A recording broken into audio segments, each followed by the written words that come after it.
أعوذ بالله السميع العليم من الشيطان الرجيم.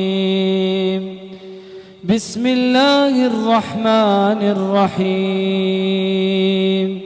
يا أيها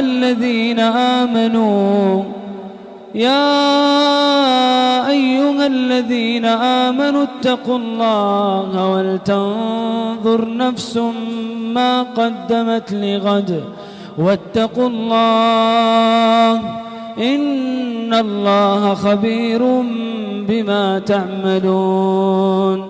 ولا تكونوا كالذين نسوا الله فأنساهم أنفسهم أولئك هم الفاسقون.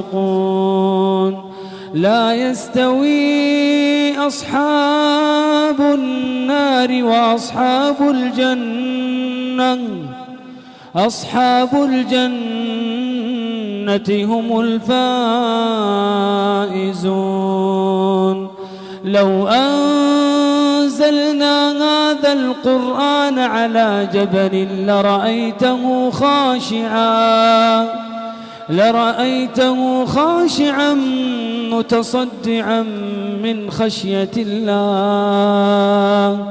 وتلك الأمثال نضربها للناس لعلهم يتفكرون.